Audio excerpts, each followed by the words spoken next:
Geliefdes, ons toetrede tot vanmôre se erediens kom daar uit Gesang 152. Ons toetrede kom daar uit Gesang 152. Baie dankie, dokter.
Gemeente, by hierdie erediens dink ons weer aan die woorde van die Here Jesus, waar hy gesê het, ek is die weg, die waarheid en die lewe. Niemand kom na die Vader toe, behalwe deur my nie. Geliefdes, genade, barmhartigheid en vrede word aan u geskenk deur ons drie-enige God, God die Vader, God die Seun en God die Heilige Gees. Amen. Gemeente, ons antwoord op die Here se seëngroet met die sing van Gesang 593, strofes 1, 2 en 3.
Broers en susters, volgende week vier ons as gelowiges nagmaal.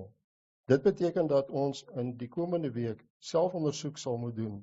Kom ons luister wat hierdie selfondersoek behels volgens die formulier vir die nagmaal. Die ware selfondersoek bestaan uit die volgende.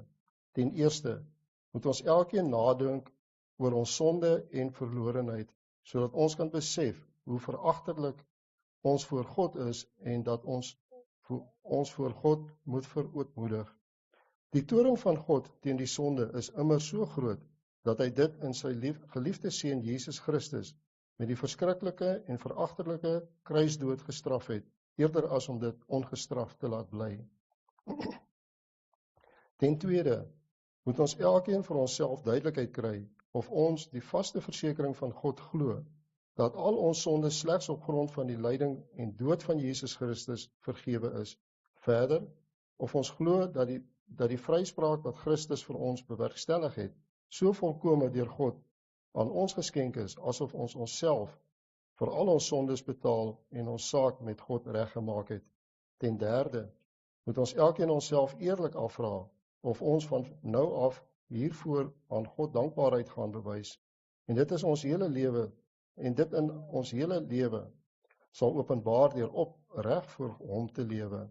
Verder, of ons eerlik alle vyandskap, haat en nyd uit die weg sal ruim, en 'n ernstige voorneme het om voortaan in ware liefde en eensgesindheid met ons naaste te lewe. God wil almal met so 'n gesindheid en houding in genade aanneem, en as waardige tafelgenote van sy seun Jesus Christus aanvaar. Nou dat ons weet wat van ons as gelowiges verwag word, met die oog op volgende week se nagmaal, kom laat ons nou ook ons lewens meet aan God se wet en kyk of my lewe in ooreenstemming is met die wil van God. Die Here het gesê, ek is die Here jou God wat jou uit Egipte, uit die plek van slawerny bevry het. Jy mag naas my geen ander gode hê nie. Jy mag nie vir jou 'n beeld of enige afbeelding maak van wat in die hemel daarbo, of op die aarde hieronder, of in die water onder die aarde is nie. Jy mag hulle nie vereer of dien nie, want ek, die Here jou God, eis onverdeelde trou aan my. Ek reken kinders die sondes van hulle vaders toe, selfs tot in die 3de en 4de geslag van die wat my haat, maar ek betoon my liefde tot aan die 1000ste geslag van die wat my liefhet en my gebooie gehoorsaam. Jy mag die naam van die Here jou God nie misbruik nie, want die Here sal die een wat sy naam misbruik nie ongestraf laat bly nie. Jy moet die Sabbatdag so deurbring dat jy dit heilig hou, soos die Here jou God jou beveel het. 6 dae moet jy werk en alles doen wat jy moet, maar die 7de dag is die Sabbat van die Here jou God.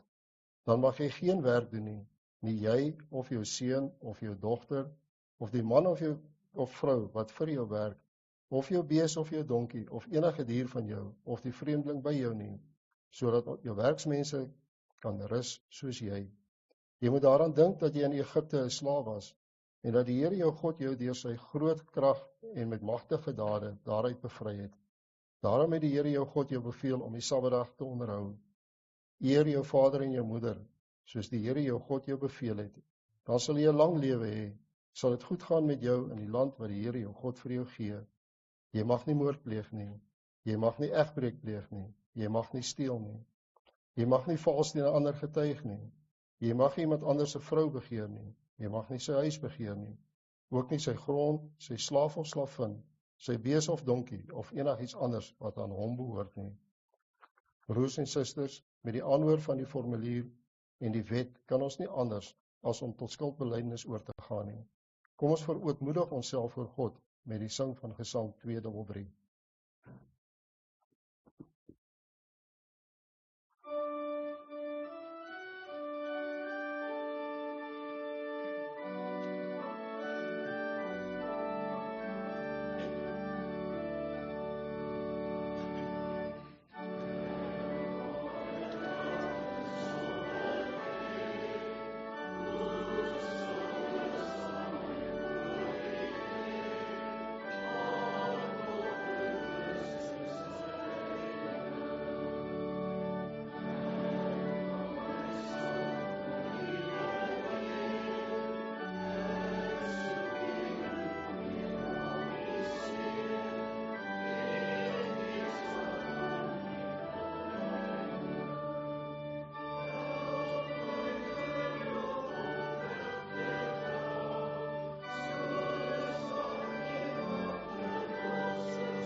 Broers en susters, nou dat ons ons skuld voor God in ons lied bely het, verseker God se woord ons van sy genade in Efesiërs 2 vers 8. Julle is inderdaad uit genade gered deur geloof. Hierdie redding kom nie uit julleself nie, dit is 'n gawe van God. Kom ons bely ons geloof soos volg. Ek glo in God die Vader, die Almagtige, die skepper van die hemel en die aarde, en in Jesus Christus, sy eniggebore Seun, ons Here, wat ontvang is van die Heilige Gees, gebore is uit die Maagd Maria, wat gelei het onder Pontius Pilatus, gekruisig is, gesterf het en begrawe is en ter helle neergedaal het, wat op die derde dag weer opgestaan het uit die dode, wat opgevaar het na die hemel en sit aan die regterhand van God, die Almagtige Vader, vanwaar hy sal kom om te oordeel, die wat nog lewe en die wat reeds gesterf het. Ek glo in die Heilige Gees. Ek glo aan 'n heilige, algemene, Christelike kerk, die gemeenskap van die heiliges, die vergifnis van sondes, die opstanding van die vlees en 'n ewige lewe. Amen. Ons sing nou uit Gesang 597, strofe 5.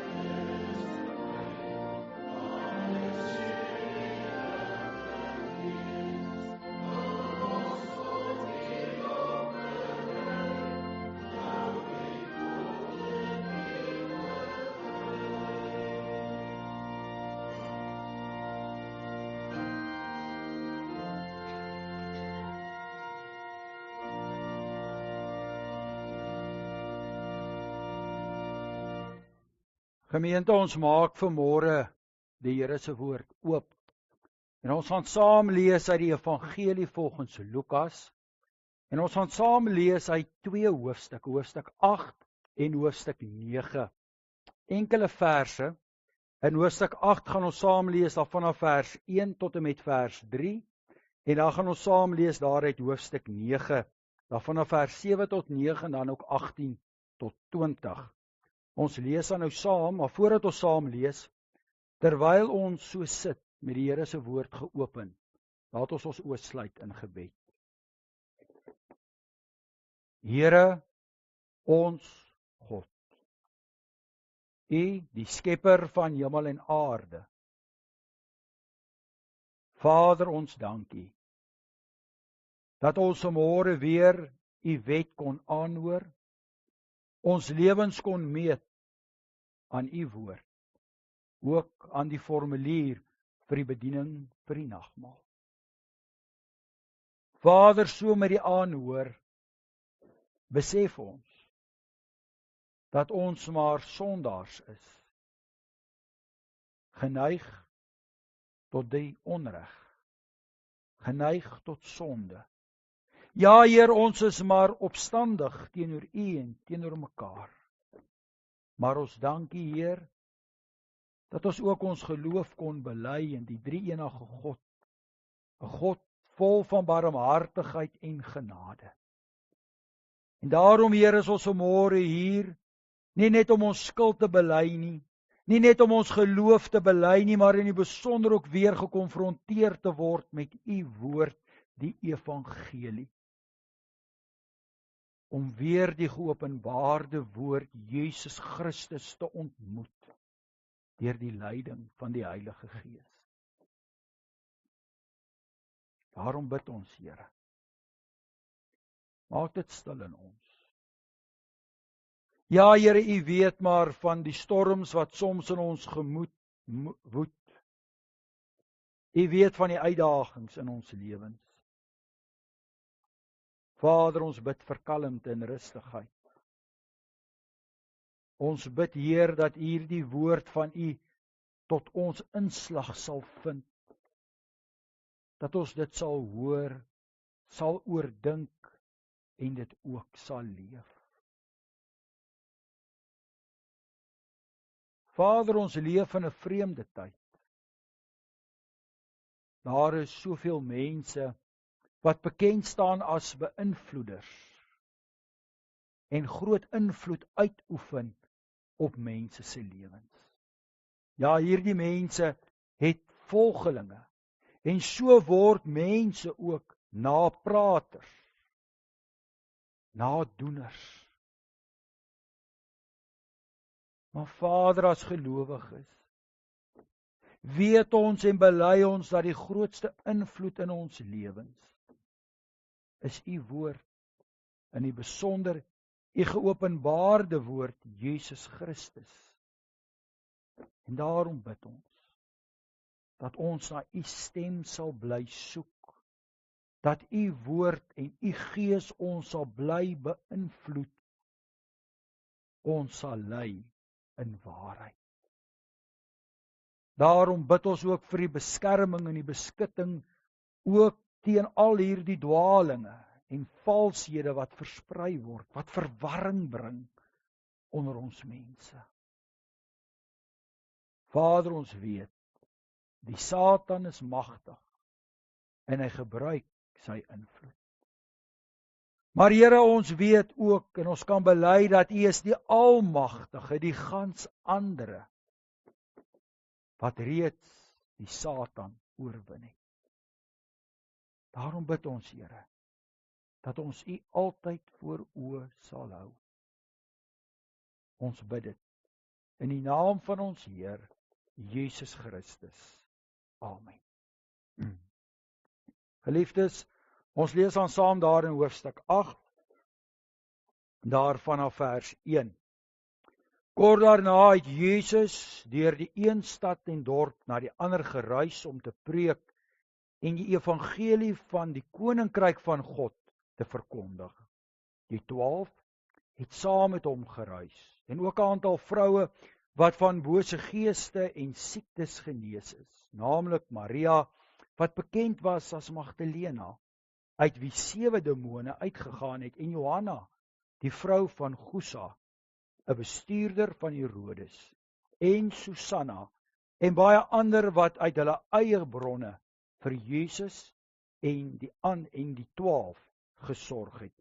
En dan lees ons saam daar in hoofstuk 9, daar vanaf vers 7 tot 9. Herodes, die tetrarg, het van al hierdie gebeurtenisse gehoor en was verward, omdat sommige mense sê dat Johannes uit die dood opgewek is, terwyl ander beweer dat Elia verskyn het en nog ander dat een van die profete van ouds opgestaan het. Herodes het gesê, Johannes het ek onthoof, maar wie is hierdie persoon van wie ek sulke dinge hoor? En hy het probeer om hom te siene te kry. En dan lees ons daar in vers 18, op 'n keer toe Jesus alleen gebid het, met slegs sy disippels by hom, het hy hulle gevra, wie sê die mense is ek? En hulle het geantwoord, Johannes die doper, maar ander sê Elia, en ander weer dat een van die profete van ouds opgestaan het. Hy sê toe vir hulle, maar julle, wie sê julle is ek? Petrus het geantwoord, die Christus van God. Petrus het geantwoord, die Christus van God.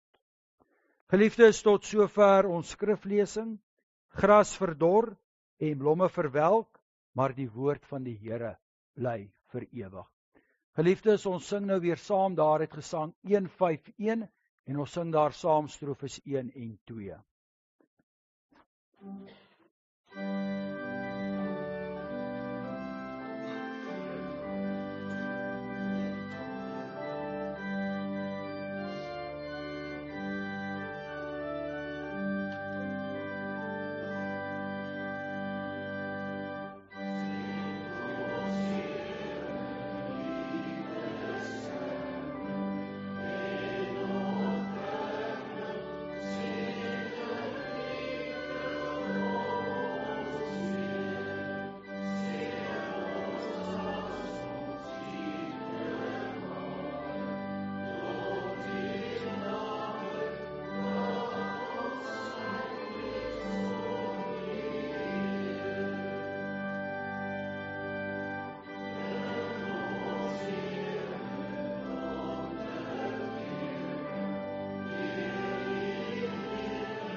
Geliefdes, die teksvers vir die prediking kom uit ons geleesde gedeelte daaruit hoofstuk 9 en daaruit vers 9. Herodes het gesê, Johannes het ek onthoof. Maar wie is hierdie persoon van wie ek sulke dinge hoor? En hy het probeer om hom te siene te kry. Wie is hierdie persoon?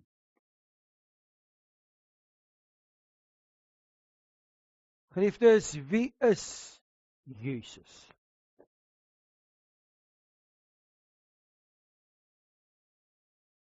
Die tema vir vanmôre se prediking is Jesologie of Christologie. Die woord Jesologie is 'n baie vreemde uitdrukking.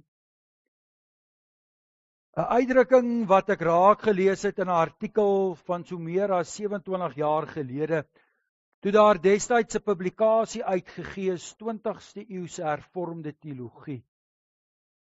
En in hierdie publikasie was daar 'n baie interessante artikel wat gehandel het oor Jesus die Christus, 'n hervormde perspektief. Die uitgangspunt van hierdie artikel was dat daar is twee weë om na die Christus gebeure of Jesus gebeure te kyk. Aan die een kant is daar diegene of navorsers of tradisies, en dit is so oud soos die Bybel self, wat fokus op Jesus se menswees. Staan ook bekend as die historiese Jesus. Die historiese Jesus navorsing. Aan die ander kant was daar ook weer diegene wat gefokus het op die goddelikheid van Jesus, as die Christus. Aan die een kant bekend gestaan as die dokitisme, hierdie gefokus wees op die goddelikheid, met ander woorde, dat die Here Jesus se menswees eintlik 'n skuin was, dat hy nie werklik volledig mens was nie. Aan die ander kant was daar die ebionisme of die adoptionisme, wat weer net gefokus het op Jesus as mens, dat hy nie inderdaad werklik God was nie, maar net 'n uitsonderlike mens met besondere vermoëns. En is hierdie gedagtes, hierdie opmerkings wat ons dan bring vanmôre by hierdie gedeeltes wat ons saam gelees het.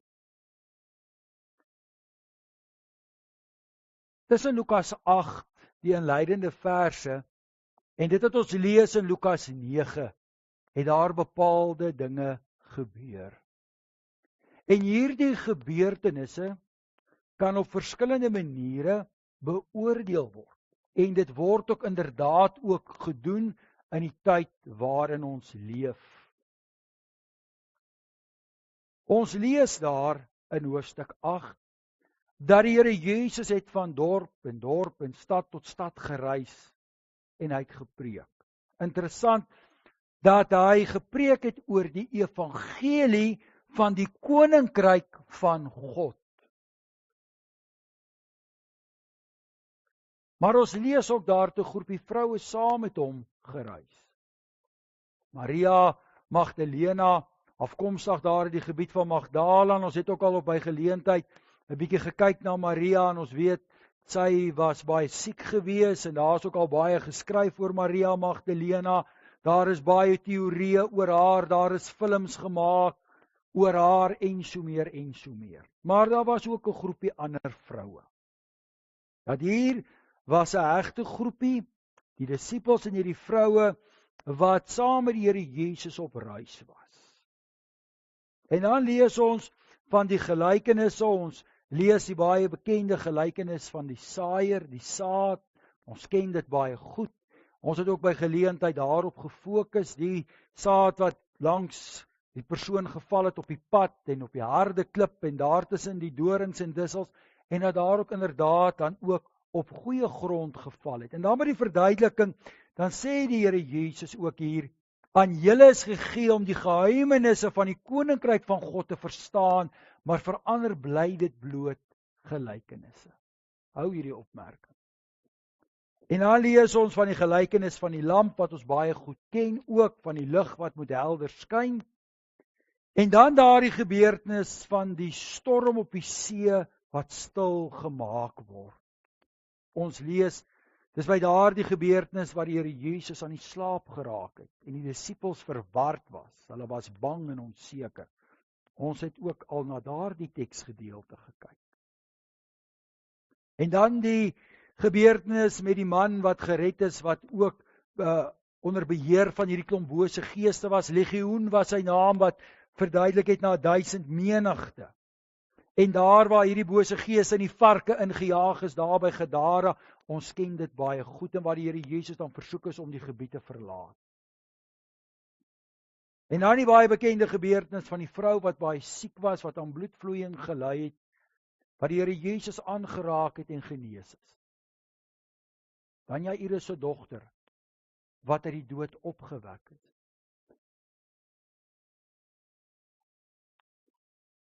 Gaan kyk ons na hierdie gebeurtenisse, dan weet ons, en inderdaad is dit ook so, dat daar 'n Jesus was, 'n man van Nasaret, wat wonderbaarlike dinge gedoen het onder sy mense.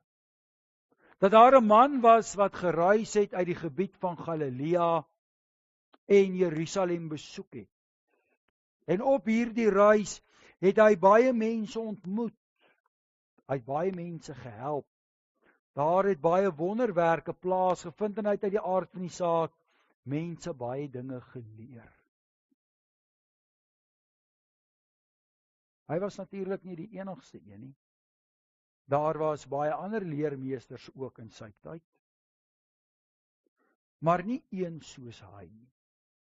Jy moet daaraan dink, as iemand opstaan en 'n storm tot bedaring bring, as iemand in staat is om bose geeste te verdryf, iemand te genees, ouers se trane af te vee en hulle kind vir hulle terug te gee, 'n vrou weer haar selfrespek te gee, vrouens met hom saamneem wat ongehoord was,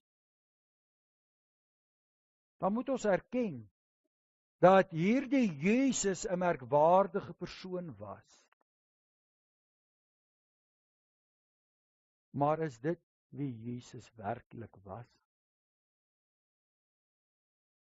Deur die eeue heen en in die geskiedenis lees ons ook van baie besonderse mense. Mense wat groot invloed uitgeoefen het. Die groot leiers van die 20ste eeu. Daar word ook baie dokumentêre reekse vervaardig oor sekere karakters en die invloed wat hulle sou uitoefen op die geskiedenis van die wêreld, die impak wat hulle gehad het.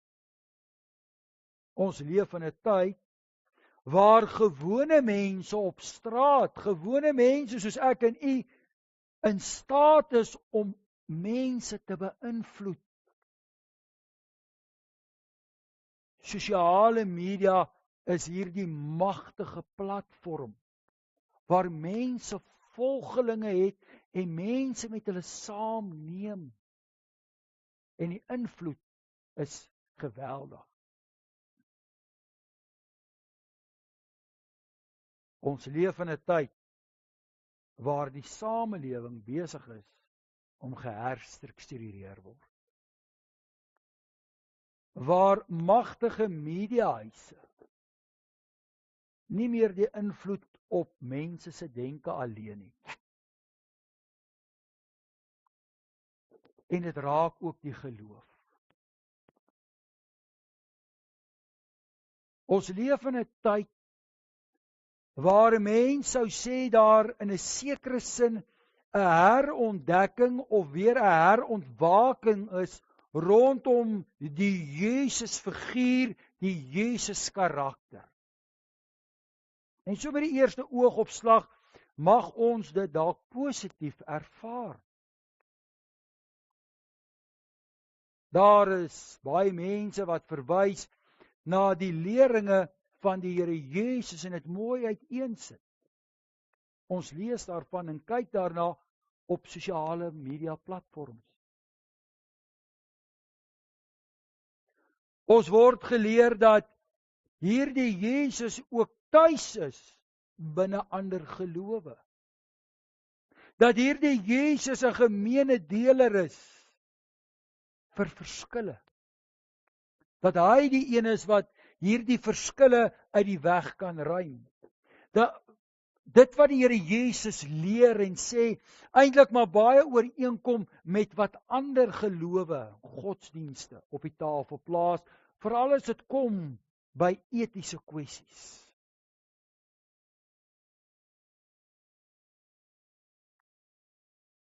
Vroeger 'n opmerking gemaak het, broer en suster, is dit in 'n sekere sin ook nie iets niets nie. Ons lees ook daarvan in die vroeë kerk.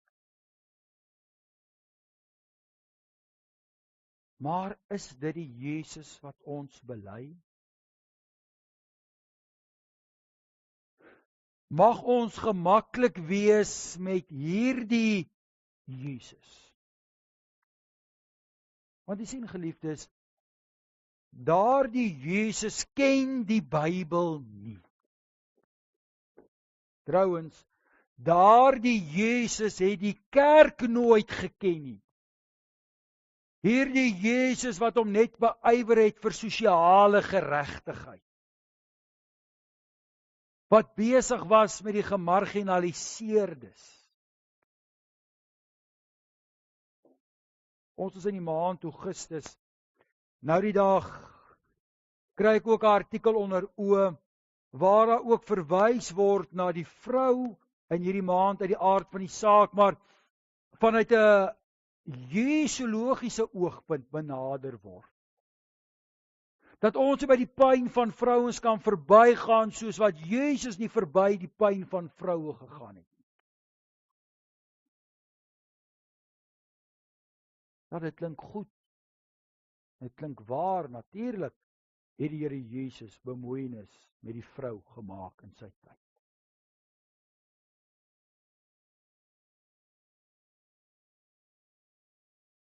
Maar was Jesus net hierdie weldoener?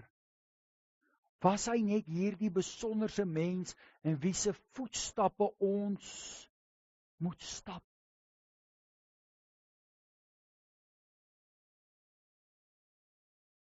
Is Jesus se oproep dat elkeen van ons soos 'n Jesus moet leef? Want dit is die gedagtes wat verkondig word. Hierdie Jesusbeeld is 'n baie gunstige beeld in die tyd.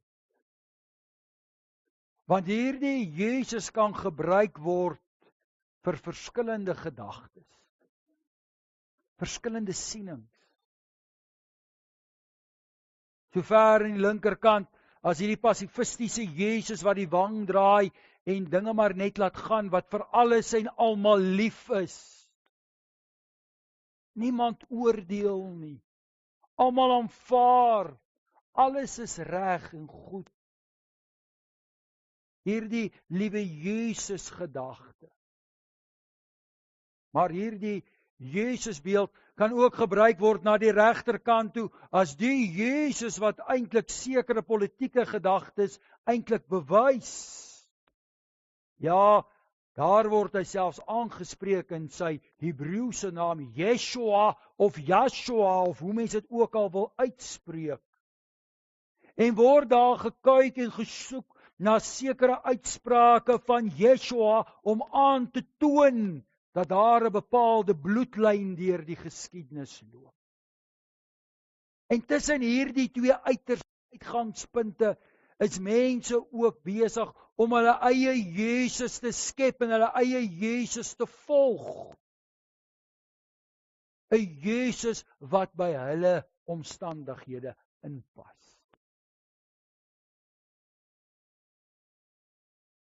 Gaan kyk ons net na hierdie kort gebeurtenisse of hierdie enkele gebeure uit hierdie gedeeltes wat ons vanmôre gelees het en dit wat hier tussenin plaasvind, kan 'n mens tot daardie gevolgtrekking kom. Want kyk, die Here Jesus maak storms in mense se lewens stil.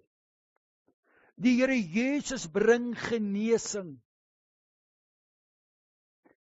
Die Here Jesus bring bevryding vir mense.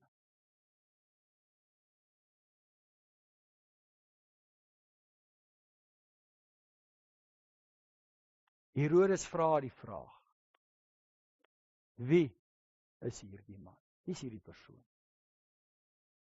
Nou, ons ken Herodes sy geskiedenis baie goed. Ons het ook al by geleentheid bietjie by Herodes stilgestaan. Ons weet dis nie Herodes die Grote nie. Dit was Herodes Antipas. Hy het 'n klomp skandelike dinge in sy lewe gedoen. Hy was getroud met sy halfbroer se vrou Herodias. Hy was verantwoordelik vir die dood van Johannes die Doper deur sy stiefdogter Salome. Hy wou tog so graag koning van die Jode wees. Maar die vraag word herhaal deur die Here Jesus.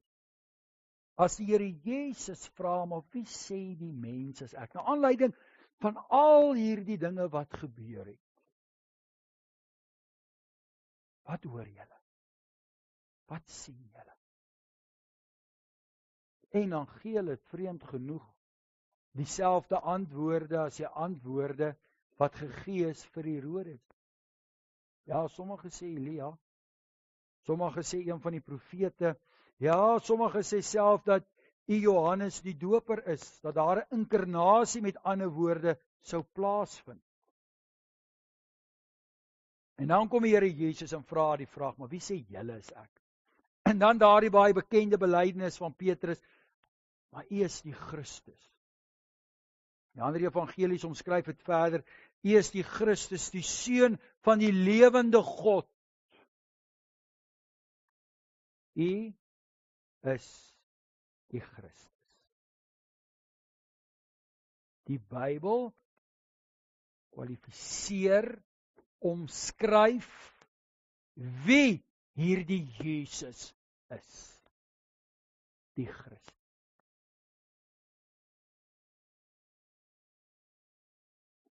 En dit, broer en suster, is problematies.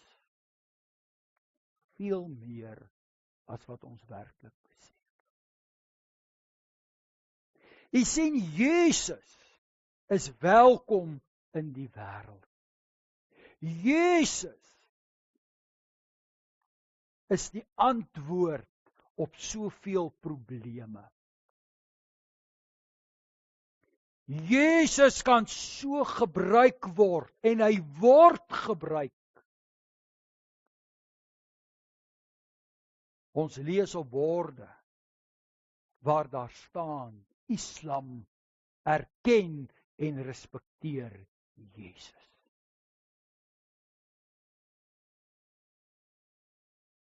Die probleem is Christus.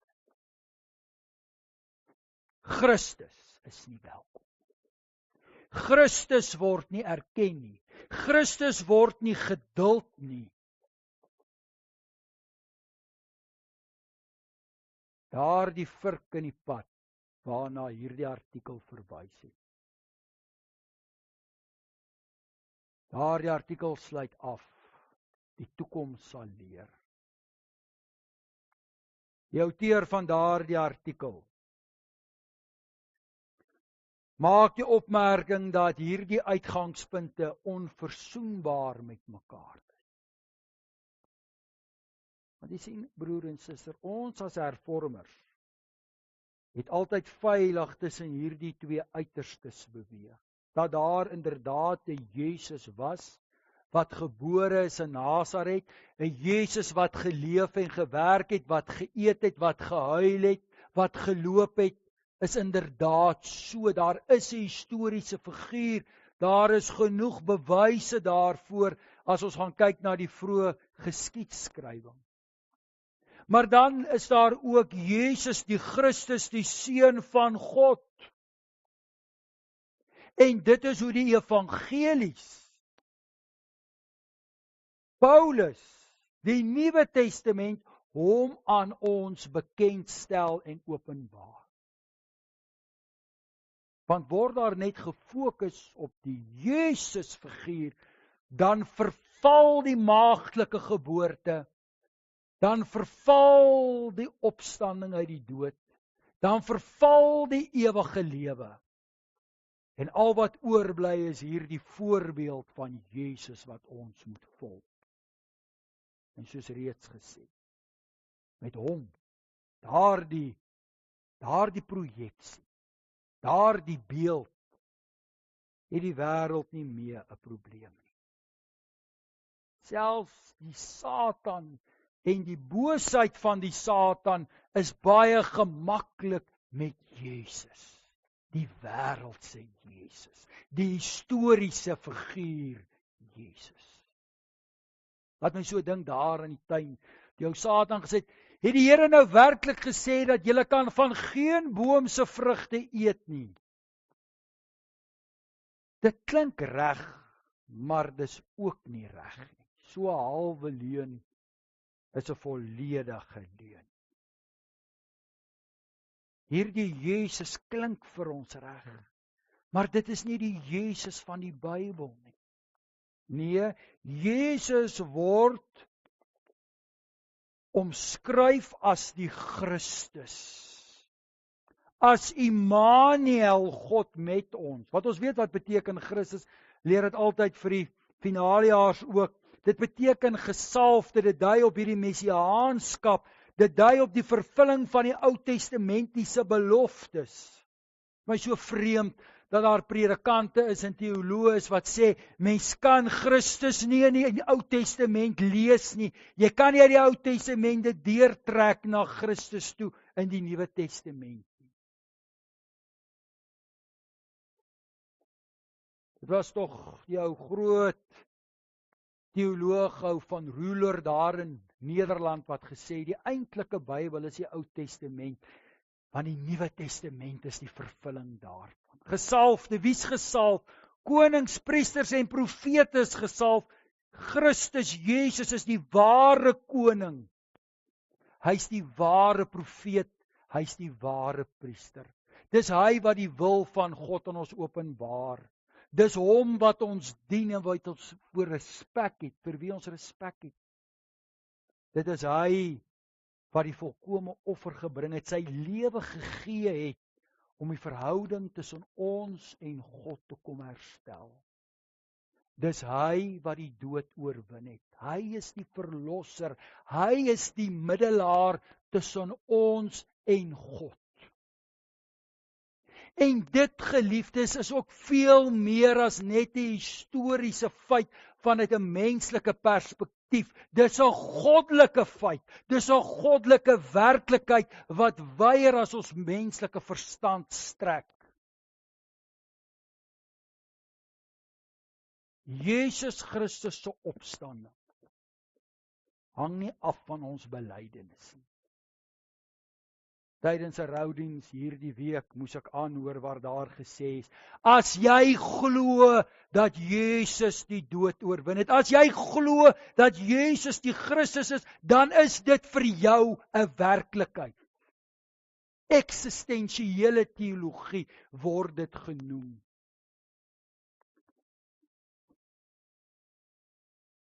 Daarmee is ook my tyd op universiteit in my finale jaar gemors. Want die Bybel ken dit nie. Die mens is nooit die bepalende faktor van die waarheid en die egtheid van God nie. Daarom dat dit die engele is wat sê, ere aan God in die hoogste hemel en vrede op aarde vir die mens in wie hy 'n welbehae het. Die Here Jesus sê nie aan die kruis, ek sien julle in die hemel nie. Soos oorlede professor gesê het, kan nooit evangelies tog nie maar daar gestop het nie. Ja, dit sou gehelp het vir die jesologie. Maar hy staan op en hy kom wys hy die dood oorwin. En hy vaar op in die werklikheid van die mens. Hy is inderdaad die Christus. Daarom, broer en suster, dat ons Christene genoem word. In die teologie van ons as gelowiges is daar nie plek vir die jesologie nie. Dis onverzoenbaar met die Christologie. Vir ons is Jesus die Christus, die Seun van God. En al hierdie gebeurtenisse in die Nuwe Testament en hierdie enkele gebeurtenisse waarna vanmôre verwys is, dui daarop as die Here Jesus die storm stil maak, dan bewys dit hy het beheer oor die natuur. Wie het beheer oor die natuur? God. Met ander woorde, hy is die Seun van God. As hy die bose geeste, die varke injaag, dan bewys dit hy het mag oor die boosheid. Net God het beheer oor die boosheid. Daarom is hy die Seun van God. As jy Jairus se dogter en Lazarus opwek en hy self die graf oorwin, dan dui daarop hy het mag oor die dood. Net God het mag oor die dood. As hy die melaatse genees, dan toon dit aan dat hy is God, want dis net God wat ware genesing kan bring. Dis net God wat hom ontferm oor die sondaar. Die Here Jesus was nie net 'n uitsonderlike mens nie. Hy was en is en sal vir ewig die Christus, die Seun van God wees. 2 weke gelede in die Bybel vasvra hanteer ons Filippense. Wat staan daar in Filippense 2? Daarvan af vers 6. Hy het die gestalte van 'n slaaf aangeneem. Hy was van die begin af reeds daar. Van die eerste skepingsoomblik af was Jesus Christus daar. Hy was God. Hy het voor sy menswording bestaan en hy is weer by God en hy sal weer kom. Dis wat die kerk bely. God uit God, lig uit lig, waaragtige God uit waaragtige God, verwek, nie gemaak nie, een in wese met die Vader, deur wie alle dinge ontstaan het. Dis die belydenis van die kerk en dis die belydenis waarby ons staan. Gaan dink daaroor na, broers en susters. 'n belangrike vraag. Wie is hierdie persoon? Wie is Jesus in my lewe? Vir ons as gelowiges, vir ons as kerk, vir ons as hervormers, is hy die Christus.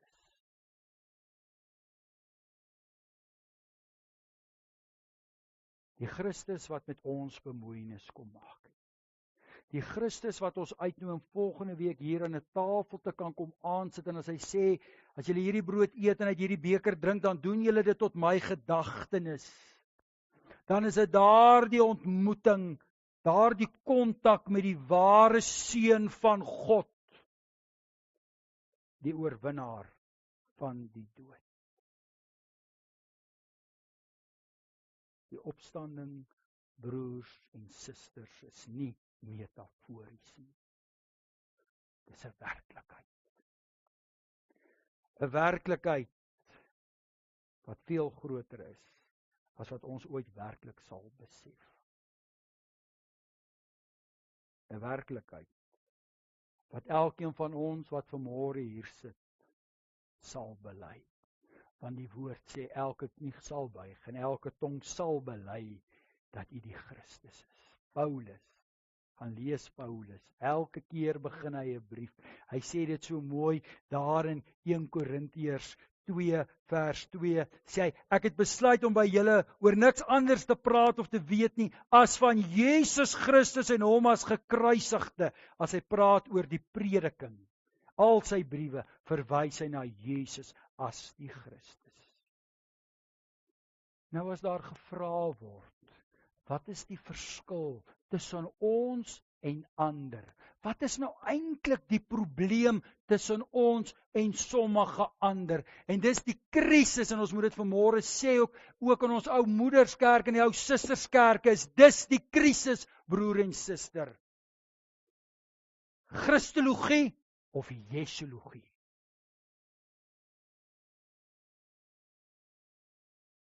As jy bely dat jy 'n Christen is, dan hou ons besig met Christologie. Jesus as seun van die ware lewende God. Die probleem is dat ons sal vervolg word. En ons is nie welkom in hierdie wêreld nie.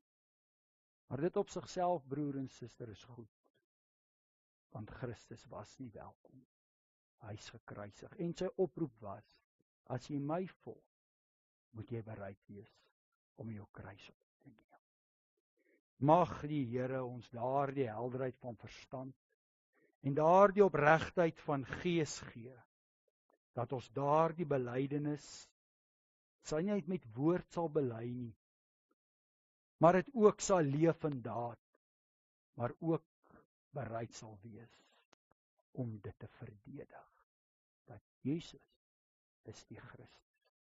En hy nooi ons uit om volgende week aan sy tafel te kom aansit. Amen. Geliefdes, ons sluit vanmôre af met die baie bekende en pragtige gebed wat die Here Jesus ons geleer het. Daar uit Gesang 266, die Onse Vader waarna hy bly staan vir die uitspreek van die Seun.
Die genade van ons Here Jesus Christus, die liefde van God en die gemeenskap van die Heilige Gees sal met u elkeen wees. Amen.